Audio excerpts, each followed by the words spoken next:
Hello, my name is BJ Paris. Welcome to Tapping Into His Treasures. I hope everybody's doing good.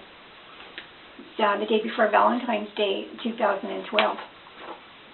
Theme today, oh, by the way, this is my 100th show.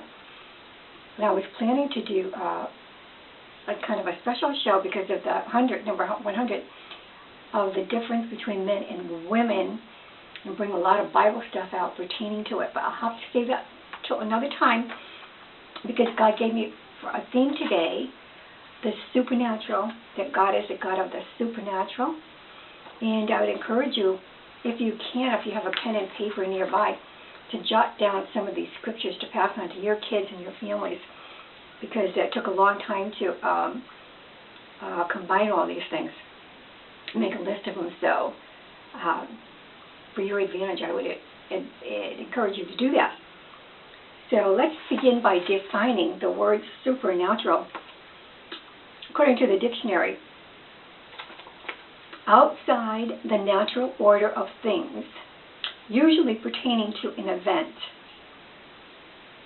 Personally, I think that every baby born of a woman is supernatural, a supernatural event, and that every flower that grows and every vegetable that grows in a garden and every fruit that grows on a tree is a supernatural event.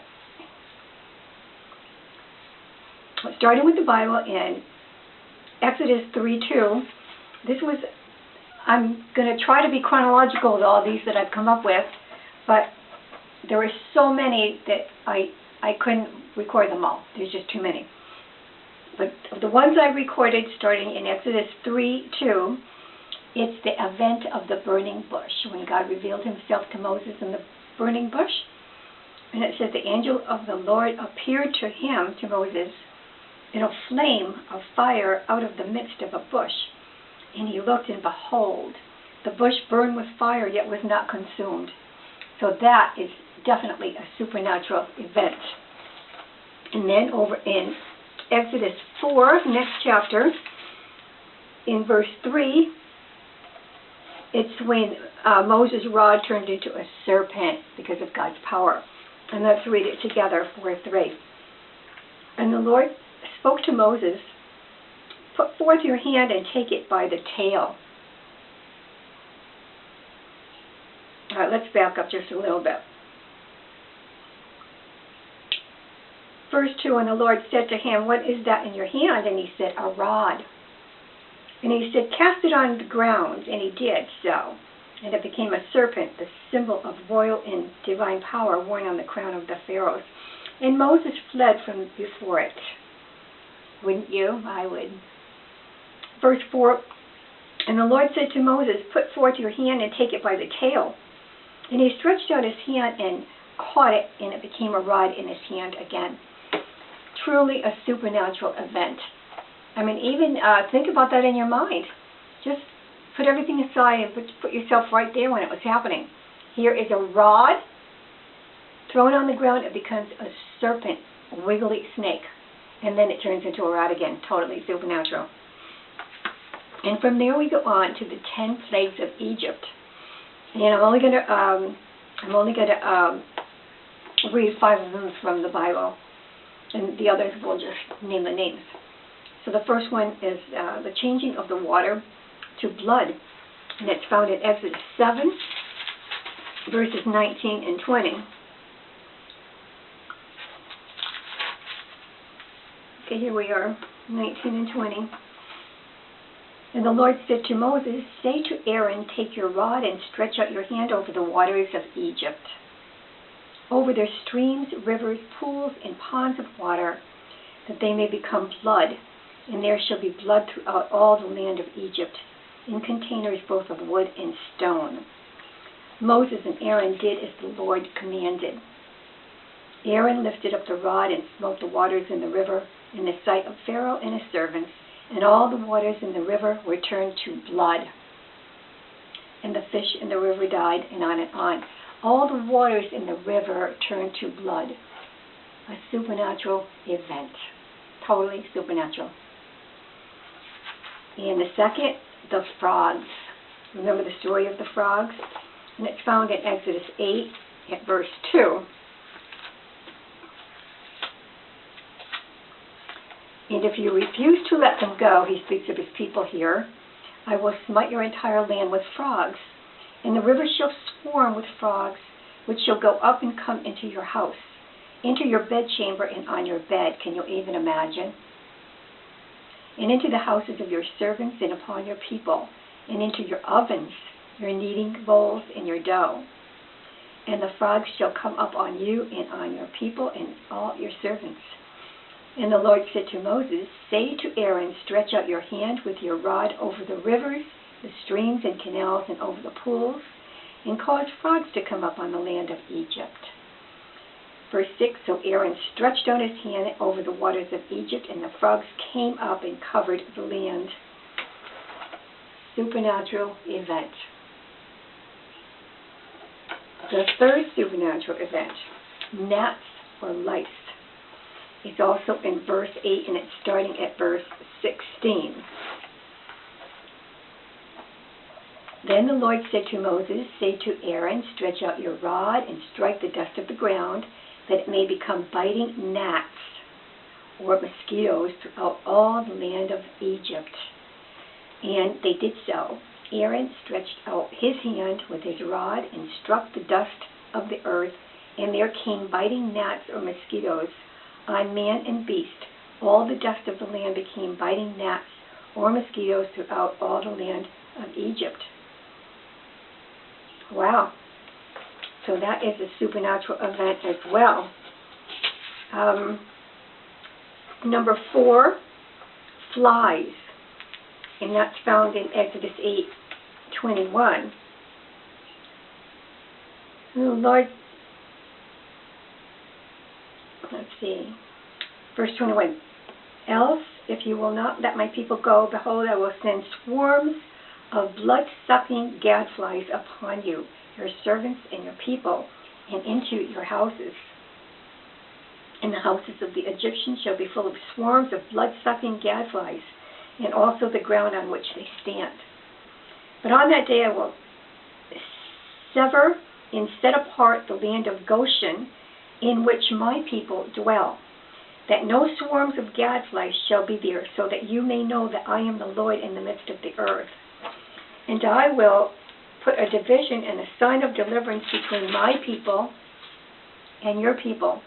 By tomorrow shall this sign be in evidence. And the rest of the story goes, God did that. And in Goshen, where all his people lived, there was no evidence of flies or gadflies, blood-sucking or any other kind of flies. They were all centered right where God said that they would be centered. So truly another supernatural event. And number 5, livestock. And that's found in Exodus 9, verse 3, starting at verse 3. Behold, the hand of the Lord will fall upon your livestock, which are out in the field, upon the horses, the donkeys, the camels, the herds, and the flocks. There shall be a very severe plague. And again, the Lord made a distinction between the livestock of Israel and the livestock of Egypt. And again, the same thing happened. It happened with the flies. The Israelites' livestock was spared, but the Egyptians' livestock was not spared. And I'll just read one more. Number 6 is boils. And that's found in Exodus 9, verse 8. The Lord said to Moses, and it shall become small, that's verse 8 rather. And Aaron, take handfuls of ashes or soot from the brick kiln, and let Moses sprinkle them toward the heavens in the sight of Pharaoh. And it shall become small dust over all the land of Egypt, and become boils, breaking out in swords on man and beast in all the land occupied by the Egyptians. And it happens. Has anybody ever had a boil? I mean, if we have one thing on our skin, we're like consumed with it. It's just there in our minds all the time. So, I mean, just imagine these things all over your bodies and just all over everything. So that was number 6. And then number 7 was the thunder and the hail. And that was horrible. The thunder and hail were just terrible. Another supernatural event. And, the locusts, I guess people are still talking about the locusts back then. Found in Exodus 10:4. Back up. The thunder and the hail is found in Exodus 9:18. The locust verse is found in Exodus 10:4. The next one is, number 9 is darkness. And there was darkness over the whole land of Egypt, and that was a supernatural event. And probably the worst of all, number 10 was the death of the firstborn, found in Exodus 11:4. And yes, Pharaoh's firstborn son died, and so many of the firstborn died. That was a very horrific thing. And then comes the parting of the Red Sea, found in Exodus 14:21.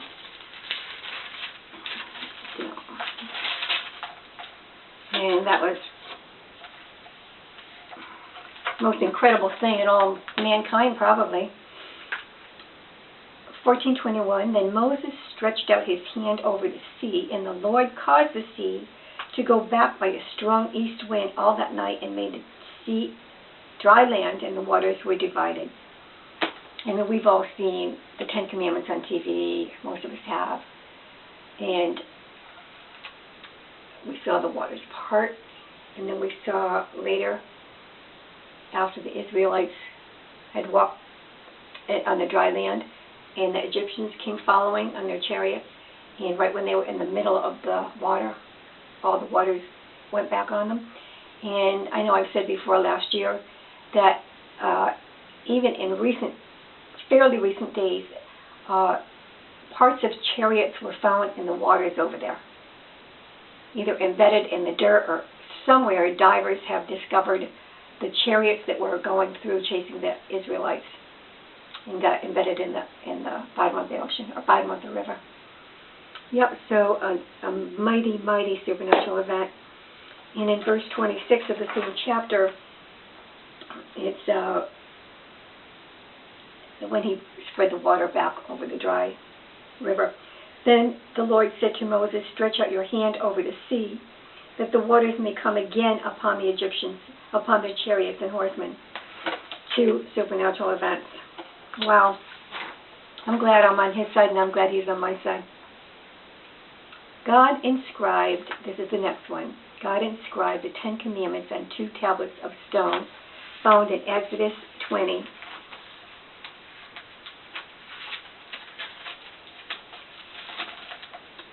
Well, I don't have the verse written down there, but it's in all of Exodus 20. And you know the story. Moses went up to Mount Sinai and spent time with God there. And while he was there, God burned into 2 tablets of stone the 10 Commandments. I am the Lord thy God. Thou shalt not have strange gods before me, and all the rest of them. Truly a supernatural event. Yeah. And let's see what's next. And when they were in the desert for 40 years, Moses as their leader, you remember the story of how they ate the manna and the quails and how God supplied their water. So, and he led them by a cloud by day and fire by night. And that's found in Exodus 13:22. I don't think I have a marker there either. 13. Okay. The pillar of cloud by day and the pillar of fire by night did not depart from before the people. And those 2 things were supernatural events by God.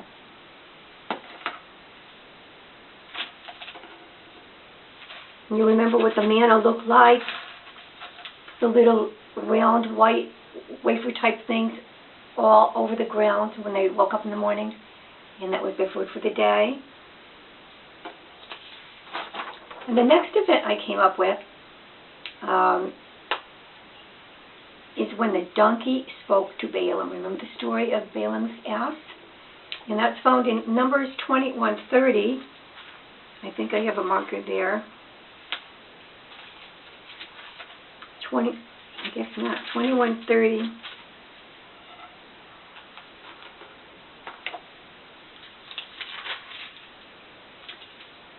I don't think it's 30. I've got 21, 22, so wonder. Numbers 22, starting at verse 21. Now picture this. And Balaam rose up in the morning and saddled his donkey and went with the princes of Moab. And God's anger was kindled because he went, and the angel of the Lord stood in the way as an adversary against him. Now he was riding upon his donkey, and the 2 servants were with him. And the donkey saw the angel of the Lord standing in the way, and his sword drawn in his hand, and the donkey turned aside out of the way and went into the field. And Balaam struck the donkey to turn her into the way. But the angel of the Lord stood in a path of vineyards, a wall on this side and a wall on that side. And when the donkey saw the angel of the Lord, she thrust herself against the wall and crushed Balaam's foot against it, and he struck her again. And the angel of the Lord went further and stood in a narrow place where there was no room to turn, either to the right hand or to the left. And when the donkey saw the angel of the Lord, she fell down under Balaam, and Balaam's anger was kindled, and he struck the donkey with his staff. And the Lord opened the mouth of the donkey, and she said to Balaam, "What have I done to you that you should strike me these 3 times?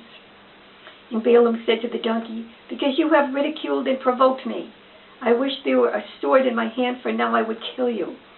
And the donkey said to Balaam, "Am not I your donkey upon which you have ridden all your life long? Until this day was I ever accustomed to do so to you?" And he said, "No." And then the Lord opened Balaam's eyes, and he saw the angel of the Lord. So Numbers 22, starting with verse 21, a truly supernatural event that God spoke to Balaam through a donkey. Have you ever heard of anything like that happening? Truly supernatural. Let's see what we have next. Joshua chapter 10, starting with verse 12. I think it's 12 and 13. Joshua spoke and said, "Sun, be silent and stand still at Gibeon, and you, moon, in the valley of Ajalon." And the sun stood still, and the moon stayed until the nation took vengeance on their enemies. And it continues on that the sun did not go down for about a whole day. A truly supernatural event. And then we're into Kings, 1 Kings, with the prophet Elijah. And in 1 Kings 18, starting at verse 38,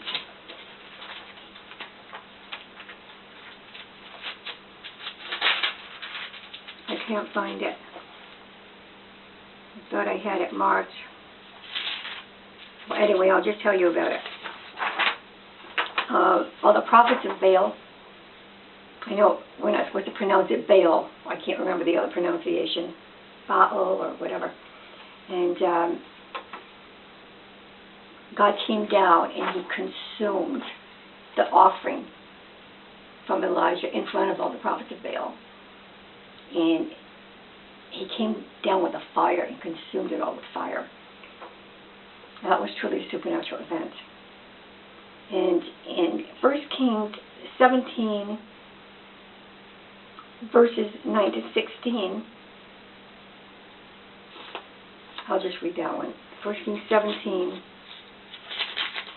9 to 16. It's the story of the widow's oil. That's always been one of my favorites. 17, 9 to 16. "Arise, go to Zarephath, which belongs to Sidon, and dwell there. Behold, I have commanded a widow there to provide for you." God saying to Elijah. So he arose and went to Zarephath. When he came to the gate of the city, behold, a widow was there gathering sticks. He called to her, "Bring me a little water in a vessel that I may drink."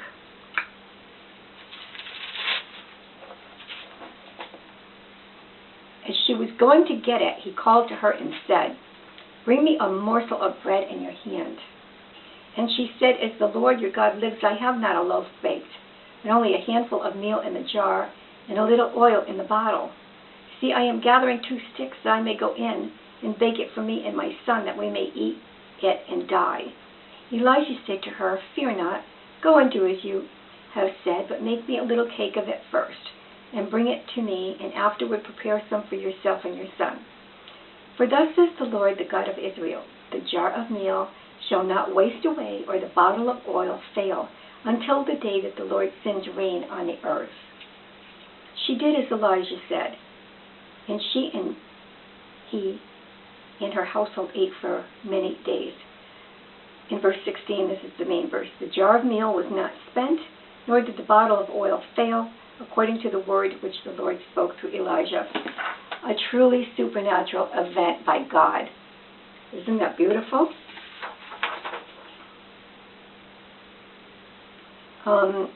So Elijah and Elisha together combined, performed many miracles that were supernatural. The last of which was Elijah's bones. When a dead man was thrown on Elijah's bones, the dead man came to life. And that is found in 2 Kings 13. Verses, that's 2 Kings, hold on. 2 Kings, may not be able to find it, 13. 2 Kings 13, 20 to 21.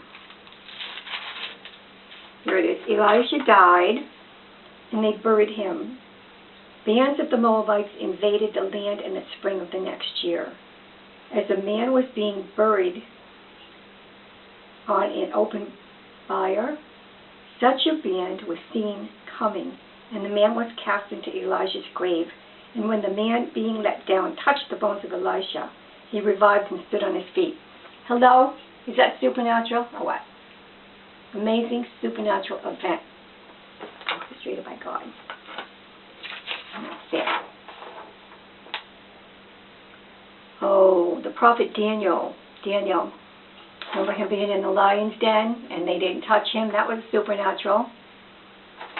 There were so many things that happened in Daniel's story. He saw many, many visions too.